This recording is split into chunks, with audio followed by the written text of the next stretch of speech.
বলি না মহামারীর ভাইরাস, অমুক ভাইরাস তমুক ভাইরাস, এই ভাইরাস আরও সামনে আছে, বাকি এখন ছোঁয়া আছে। ঠিক যেমন আমরা একটু করোনা দেখলাম না, একজন থেকে আরেকজন, একজন থেকে আরেকজন, এরকম জিনিস চলবে আরও বিশ্বে। আর এখনকার নতুন রিসার্চ হচ্ছে ওই সাইবেরিয়া অঞ্চলের যে বরফগুলো আছে না, ওর নিচে এই 1 লাখ বছর, 1.5 লাখ বছর, 2 লাখ বছর আগের ভাইরাসগুলো নতুন করে জায়গা শুরু করেছে এখন। হ্যাঁ, এগুলো বিজ্ঞানীরা বলছেন যে এগুলো আবার কোন দিন জানি পৃথিবীতে আত্মপ্রকাশ করা শুরু হয়। সব কিছুই ঘটবে, বিশ্বটার খুব রহস্য আছে, বিশ্বটার অনেক রহস্য আছে। আল্লাহ পাক এগুলো খেলার ছলে সৃষ্টি করেন নাই, পরীক্ষা। লিয়াবলুয়াকুম আইয়ুকুম আহসানু আমালা, আল্লাহ পাক বলেছেন। এরপরে ইয়াজুজ আর মাআজুজের সব প্রজাতি মারা যাবে। নবীজি বলছেন জমিনে কোনো জায়গায় ফাঁকা থাকবে না, সমস্ত জায়গাতেই ওদের দেহ পড়ে থাকবে। আল্লাহু আকবার। এরপরে ঈসা আলাইহিস সালাম আল্লাহকে বলবেন, আল্লাহ জমিনটাকে পবিত্র করে দাও। আল্লাহ পাক কি করবেন জানেন? বড় বড় নখরওয়ালা, বড় বড় নখ আছে, নখ দেখেছেন? বড় বড় বড় বড় নখওয়ালা একটা স্পেশাল প্রজাতির পাখি আল্লাহ পাঠাবেন। কি পাঠাবেন?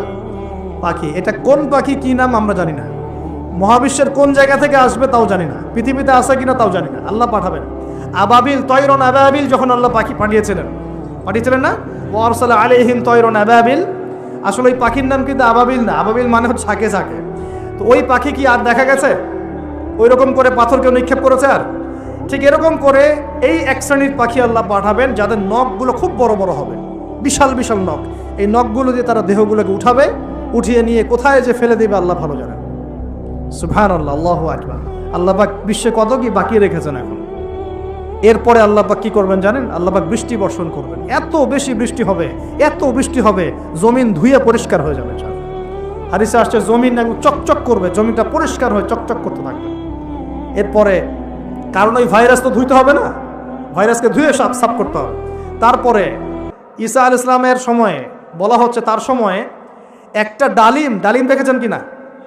আনার ডালিম, এই ডালিমের যে খোসা হয় না, এই ডালিমের খোসার নিচে একটা পুরো পরিবার আশ্রয় নিতে পারবে। কি বুঝলেন? এত বড় বড় ফল হবে, এত বরকত হবে জমিনের মধ্যে। কখন বরকত হয়? যখন একটা জনপদের অধিবাসীরা আল্লাহর সামনে আত্মসমর্পণ করে, তখন আল্লাহ বরকত দেন। আমরা কি আত্মসমর্পণ করছি? এই জন্যই তো অর্থনৈতিক মন্দা চলছে। এমনি নাকি? সুদ খাচ্ছেন, দিব্যি ঘুষ খাচ্ছেন, দুর্নীতি করছেন, জেনা করছেন, মানুষের সম্পদ আত্মসাৎ করছেন, মাপে কম দিচ্ছেন, আবার নামাজও পড়ছেন, মাশাআল্লাহ। তো বরকত কোত্থেকে আসবে? তো বরকত কখন আসে? যখন একটা কম আল্লাহর সামনে সম্পূর্ণ আত্মসমর্পণ করে। একটা ডালিম হবে, এটা রূপকথা নয়, এগুলো গাল গল্প বলছি না। এই প্রতিটা কথা আল্লাহ পাকের ওহী থেকে আসছে, এর একটা কথা মিথ্যা হবে না ইনশাআল্লাহ তাআলা। বিশ্ববাসীরা দেখবে একটা ডালিমের নিচে একটা পরিবার আশ্রয় নিতে পারবে। এত স্পেসিফিকলি বলা হয়েছে হাদিসগুলোতে। নবী সাল্লাল্লাহু আলাইহি ওয়াসাল্লাম বলেছেন যে 10 জন ঘোড়সাওয়ার, কয়জন ঘোড়সাওয়ার?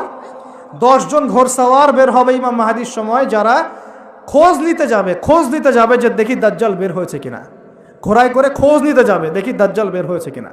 ওই 10, নবীজি বলছেন আমি ওই 10 জনের নামও জানি, ওদের বাবার নামও জানি। সুবহান।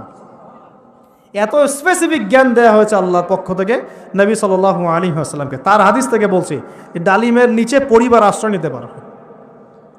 তো অনেকে হয়তো হাসবে, কি বলে একটু উল্টা কথা, তাই না? নাস্তিকরা মনে করতে পারে যে হাসবে, আরে হাহারি এক দিয়ে রেখে দেবে। এখন মানুষ ফেসবুকের মতো চিন্তা করে, ফেসবুকের মতো হাসে, ফেসবুকের মতো কাঁদে। মানুষ এখন রোবটিক হয়ে গেছে আর কি। ঠিক আছে? আচ্ছা, তো এরপর কি? এরপরে বরকতের এই সময়টা শেষ হয়ে যাবে কখন? যখন মানুষ আবার সেই জেনা, পাপ, শিরিক, কুফর এগুলোতে লিপ্ত হবে। আল্লাহ রাসূল বলছেন এমন একটা মানুষও বাকি থাকবে না, একটা মানুষও না যে খালি লা ইলাহা ইল্লাল্লাহ কালিমাটা পড়তে জানে, এমন একটা মানুষও বাকি থাকবে না। বলেন নাউযুবিল্লাহ। ওরা হবে এই পৃথিবীর সবচেয়ে নিকৃষ্ট মানুষ। যখন দেখবেন মসজিদের মধ্যে হট্টগোল হচ্ছে, দিনের মাহফিলগুলোর মধ্যে হট্টগোল হচ্ছে, বুঝে নেবেন কিয়ামত কাছাকাছি। কি বুঝে নেবেন?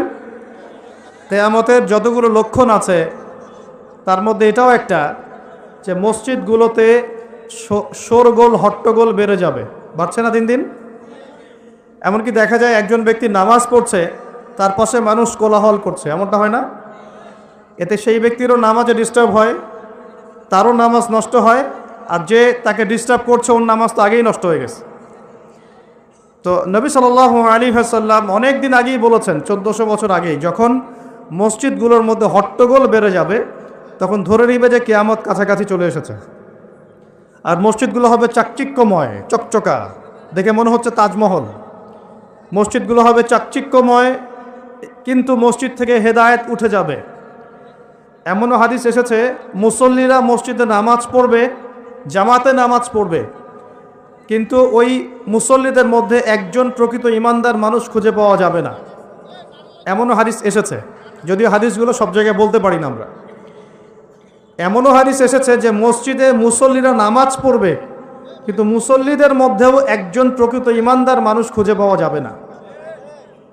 আপনারা হয়তো মনে করছেন সেই যুগ অনেক দেরি আছে, আমরা দেখছি সেই যুগ চলে এসেছে। ইবাদত বন্দেগীর জীবনে এখন মানুষ নামাজি হয়েছে, আর অর্থনৈতিক জীবনে গিয়ে সুদখোর হয়েছে, হয় নাই?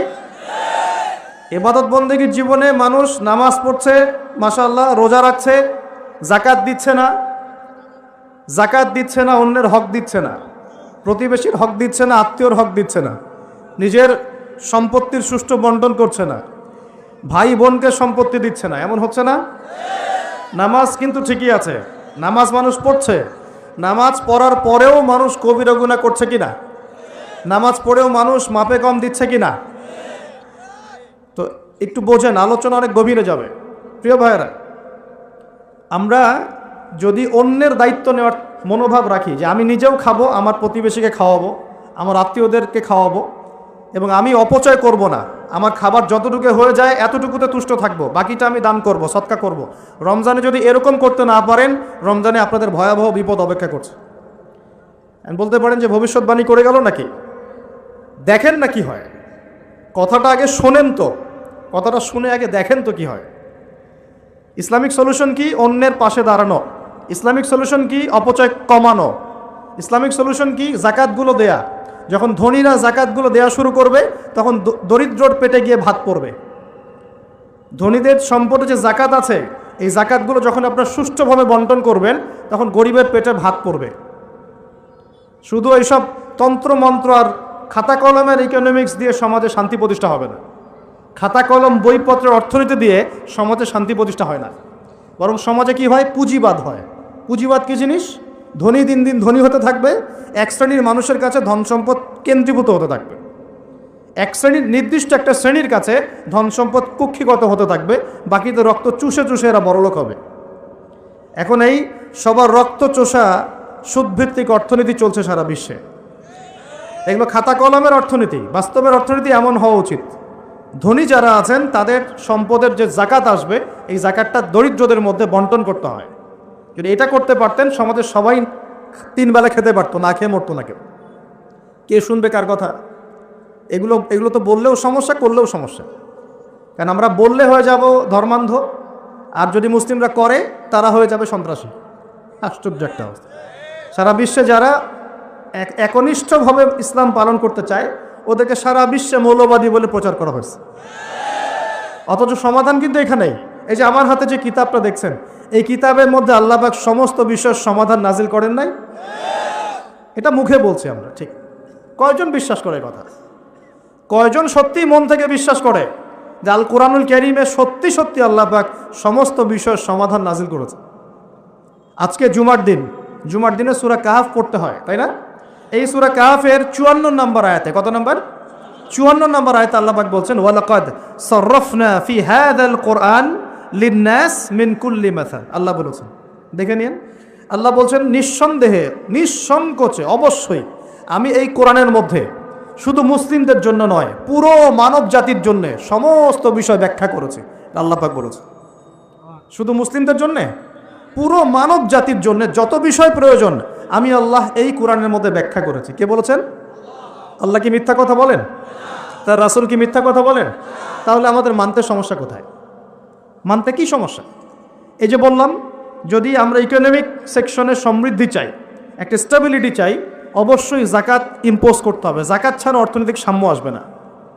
মনে করেন বাংলাদেশে মনে করেন যে 1 কোটি মানুষের উপরে জাকাত ফরজ। কথার কথা বলছে, কথার কথা। এই 16 কোটি 20 কোটি মানুষের মধ্যে মনে করেন 1 কোটি মানুষের উপর জাকাত ফরজ হয়েছে। আছেন এমন মানুষ? জাকাত মানে কি? কত % দিতে হবে? সম্পদের 2.5%। 100 টাকায় 2.5 টাকা, এই তো। আচ্ছা, এখন 1 কোটি টাকায়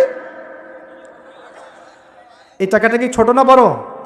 আর এটা একজনের হিসাব করলাম, যদি এরকম আমি 1 লাখ মানুষের হিসাব করি কত টাকা আসবে? এই টাকা দিয়ে আপনি কি করতে পারবেন? নিঃসন্দেহে আপনি দরিদ্র মানুষের সেবা এটা কাজে লাগাতে পারবেন। জাকাতের যে 8টা খাত আছে না? কটা খাত? 8টা খাতে সুষ্ঠু বন্টন করলে দেখবেন সমাজে একটা গরিব মানুষও থাকবে না ইনশাআল্লাহ। সবাই খেয়ে পরে বাঁচবে ইনশাআল্লাহ। এই কাজটা করবে কি? কে উদ্যোগ নেবে?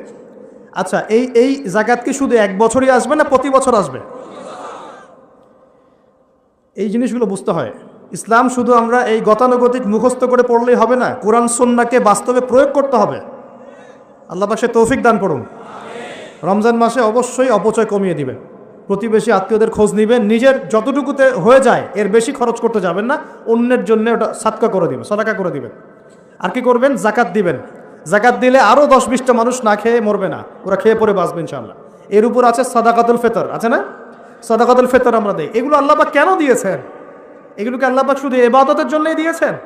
এগুলো করলে তো নেকি হয়, আল্লাহ সন্তুষ্টি পাওয়া যায়, দুনিয়াতেও সাম্যের অর্থনীতি প্রতিষ্ঠা হয়, এই কারণে দিয়েছেন আল্লাহ।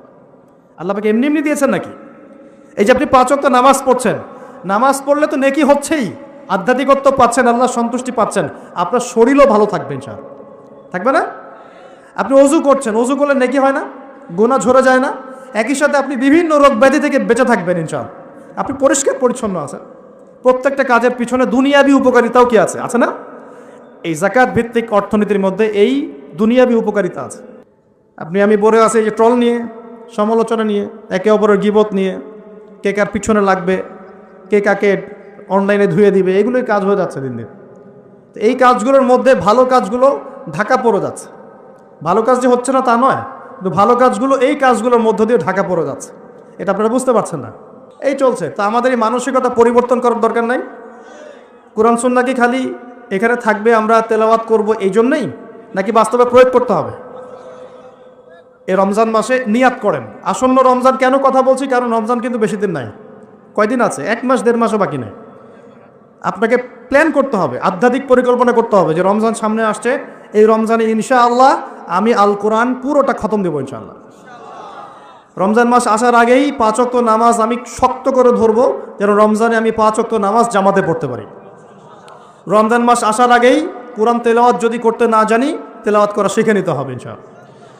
রমজান আসার আগেই নিয়াত করে নিব যে এই রমজানে ইনশাআল্লাহ আমি প্রত্যেক দিন তারাবি জামাতে পড়বো ইনশাআল্লাহ, এবং খতম তারাবি পড়বো ইনশাআল্লাহ।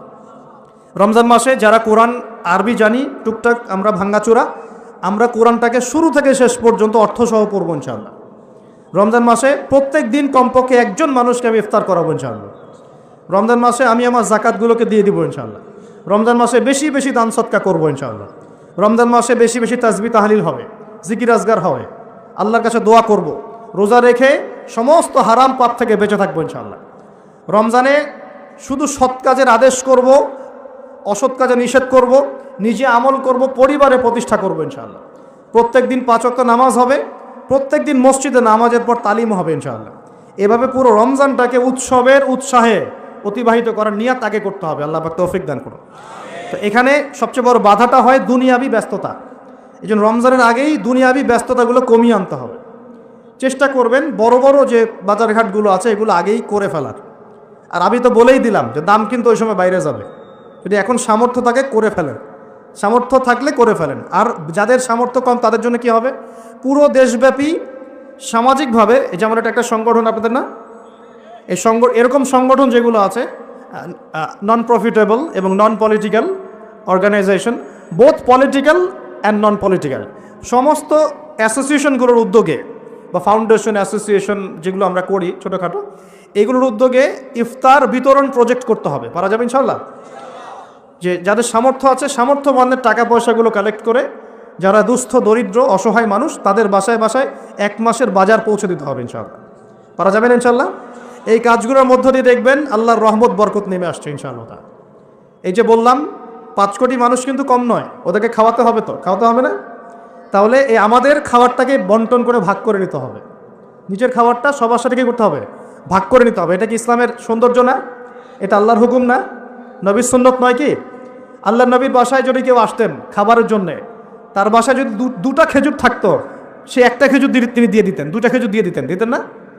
একদিন এক ভদ্রলোক, সাহাবী বলতে পারি আমরা তাকে, তিনি এসে খাবার চেয়েছেন। নবী সাল্লাল্লাহু আলাইহি ওয়াসাল্লাম তার সমস্ত স্ত্রীদের ঘর খুঁজে একটা খেজুর পান নাই। চিন্তা করতে পেরেছেন? তারপর তিনি বলেছেন, তোমাদের কার কাছে কি আছে নিয়ে আসো। এরপর নবী সাল্লাল্লাহু আলাইহি ওয়াসাল্লামের সাহাবীরা যার ঘরে যা ছিল অল্প অল্প করে নিয়ে আসা শুরু করলো। দেখা গেল যে মসজিদ নববীর বারান্দায় খাবারের স্তূপ হয়ে গেল একটা।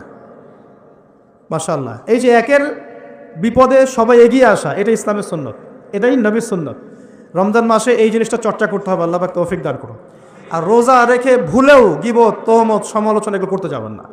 রোজা রেখে কথাই বেশি বলবেন না, খালি জিকির হবে, তেলাওয়াত হবে, আল্লাহর কাছে দোয়া হবে, ইস্তেগফার হবে। কথা কম, কথা বললেই বিপদ, কথা 10টা কথা বলবেন, 2টা গীবত করতেই হয় না? আর গীবত করতে মজা লাগে, কেউ আজকে একটু উস্কাই দিলেই ব্যাস গীবত করতে মজা লাগে।